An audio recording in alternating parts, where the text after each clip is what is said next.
Alright guys, so this video is going to over how to perform the prime row single arm to target the lats.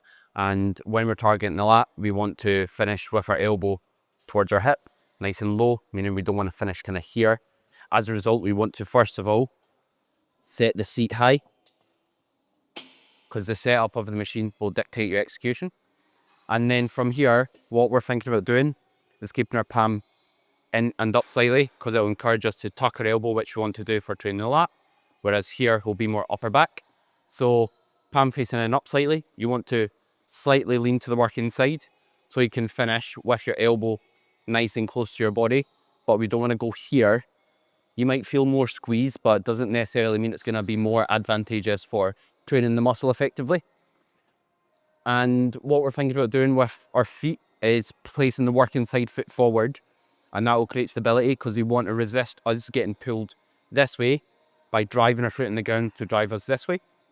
With the non-working hand, push it against the back pad.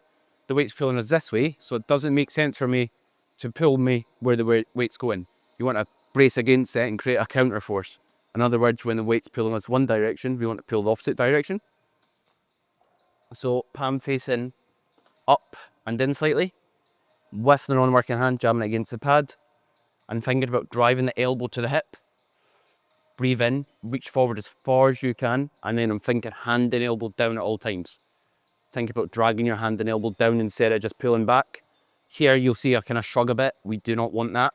So really think hand and elbow down as hard as you can. Air in, reach forward as far as you can, but make sure that body doesn't move. We don't want to be rotated here. We want to stay square or even face towards the working side slightly, as it will allow us to lengthen the lat more, or in other words, stretch the muscle more, without getting less of a contraction.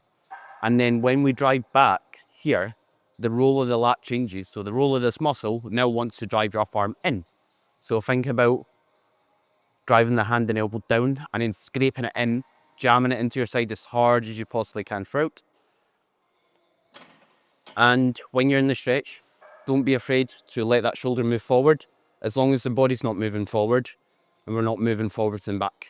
With our hips, we want our hips placed a wee bit further back, because when we're here, we get a bit more elevation. So you'll see I'll kind of have a bit more movement in my shoulder, whereas here lengthens a lot more and also stops using your upper back.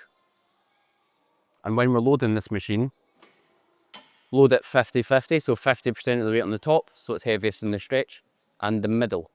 Loading at the bottom will make it heavier here, where we're already weak, which doesn't make sense from our muscles capabilities point of view. Thanks very much for watching. The full video is available exclusively to my online coaching and personal training clients. If you're interested in any of the two services, feel free to inquire via messaging me on any of my social media platforms or via the link in the description if applicable, depending on where you're watching this.